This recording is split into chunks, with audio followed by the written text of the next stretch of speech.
Suasana malam yang dingin di sebuah rumah besar di pinggiran kota. Sebuah mobil mewah berhenti di depan pintu. Seorang wanita muda bernama Cindy turun dari mobil dengan tasnya. Dia tampak gugup namun berusaha menampilkan senyum yang meyakinkan. Cindy berbicara pada dirinya sendiri. "Ini adalah pekerjaan pertamaku sebagai babysitter. Semoga semuanya berjalan lancar," kata Cindy. Lalu Cindy mengetuk pintu dan disambut oleh seorang ibu muda bernama Maya yang tampak tergesa-gesa. "Oh, Cindy, terima kasih sudah datang. Saya harus segera pergi. Anak saya Eric sudah tidur di kamar atas. Jangan khawatir, dia biasanya tidur nyenyak," kata Maya. Maya memberikan beberapa instruksi cepat dan berlalu, meninggalkan Cindy sendirian di rumah yang besar dan sunyi itu. Lalu Cindy duduk di ruang tamu, mencoba menenangkan diri dengan menonton TV. Namun, dia mulai mendengar suara-suara aneh dari lantai atas. "Apa itu? Suara apa itu?" kata Cindy. Lalu dia memutuskan untuk memeriksa Eric. Saat dia mendekati kamar anak itu, suara tangisan bayi terdengar. Namun ketika dia membuka pintu, Eric terlihat tertidur pulas. "Tapi saya yakin saya mendengar suara tangisan," kata Cindy. Lalu Cindy kembali ke ruang tamu, namun suara tangisan itu kembali terdengar. Kali ini disertai dengan bisikan yang tidak bisa dia mengerti. Cindy mulai merasa takut. Dia mencoba mengabaikan suara-suara itu, namun bayangan hitam mulai muncul di dinding. Bayangan itu bergerak-gerak seolah-olah sedang menari. "Ini tidak mungkin. Saya pasti berhalusinasi," kata Cindy. Cindy mencoba menyalakan lampu, namun lampu itu berkedip-kedip dan mati. Sekarang hanya cahaya bulan yang menyinari ruangan itu. Cindy memutuskan untuk menghubungi Maya, namun ponselnya tidak ada sinyal. Dia merasa terjebak dan mulai mencari cara untuk keluar dari rumah itu. "Saya harus keluar dari rumah ini," kata Cindy.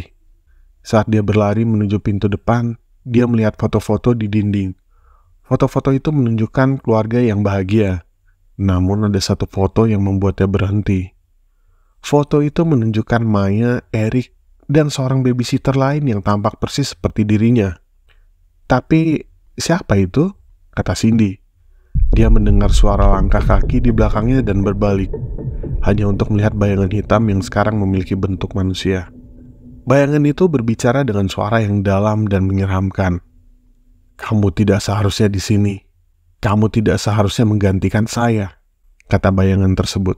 Cindy menyadari bahwa bayangan itu adalah roh babysitter sebelumnya yang telah meninggal di rumah itu, dalam keadaan misterius.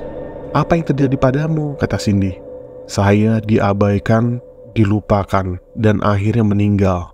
Sekarang saya tidak bisa pergi sebelum seorang menggantikan tempat saya," kata bayangan tersebut.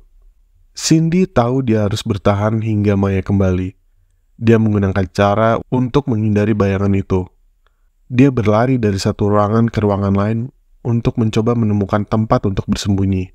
"Saya tidak bisa membiarkanmu mengambil hidupku," kata Cindy. Dia berhasil mengunci diri di kamar mandi dan menunggu hingga fajar. Ketika Maya kembali, Cindy bercerita tentang semua yang terjadi. Maya terkejut dan menceritakan bahwa babysitter sebelumnya memang sudah meninggal di rumah itu. "Saya tidak pernah bermaksud menyembunyikan ini dari kamu. Saya hanya takut," kata Maya. Maya meminta maaf dan berjanji akan mencari tahu apa yang sebenarnya terjadi pada babysitter sebelumnya. Beberapa hari kemudian, Maya mengungkapkan bahwa babysitter sebelumnya meninggal karena kelalaian. Dia telah jatuh dari tangga saat tidak ada orang di rumah. Maya merasa bersalah karena tidak pernah memberikan penghormatan yang layak. "Saya akan memastikan dia diingat dan dihormati," kata Maya. Setelah kejadian mengerikan itu, Cindy memutuskan untuk melakukan penyelidikan sendiri. Dia mencari petunjuk tentang apa yang sebenarnya terjadi pada babysitter sebelumnya. "Ada sesuatu yang tidak beres. Saya harus mengetahui kebenaran ini," kata Cindy. Cindy menemukan sebuah ruangan yang belum pernah dia masuki sebelumnya. Di dalamnya, ada sebuah cermin besar yang tertutup oleh kain tebal. Dengan perasaan penasaran dan takut, dia menarik kain itu dan melihat pantulan dirinya. Namun ada sesuatu yang aneh. Ini bukan saya. Siapa ini?" kata Cindy. Di dalam cermin, dia melihat bayangan babysitter sebelumnya yang tampak sedih dan marah.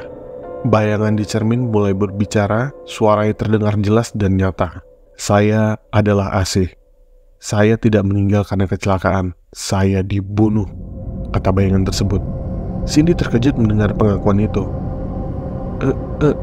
Dibunuh? Oleh siapa? Kata Cindy sambil gemetaran. Oleh Maya. Dia cemburu pada hubungan saya yang saya bangun dengan Eric. Dia tidak tahan melihat anaknya lebih dekat dengan saya daripada dengannya, kata bayangan itu.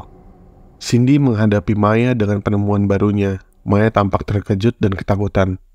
Cindy, kamu harus percaya sama saya. Saya tidak melakukan apa-apa. Namun saat mereka berbicara, Eric yang seharusnya tidur turun dari tangga dengan mata kosong dan suara yang tidak wajar untuk seorang anak kecil. Dengan suara dalam, Eric berkata, Mama, kenapa kamu berbohong? Maya memucat dan mundur selangkah. Eric mulai berbicara tentang kejadian malam itu, tentang bagaimana dia melihat ibunya mendorong ASI dari tangga. Saya melihat semuanya, Mama. Saya tidak bisa melupakannya. Maya akhirnya mengakui perbuatannya dan memohon ampun. Mama sangat menyesal. Mama tidak bisa mengendalikan diri Mama. Dengan pengakuan Maya, roh ASI tampak menjadi tenang dan mulai memudar dari cermin. Terima kasih, Cindy. Sekarang saya bisa pergi dengan damai. Cindy merasa lega, namun juga sedih. Dia telah membantu mengungkapkan kebenaran, tetapi ada biaya yang sangat tinggi.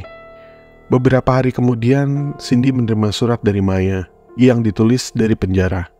Maya meminta maaf atas segala rasa sakit yang telah dia sebabkan dan berharap Cindy bisa melanjutkan hidupnya.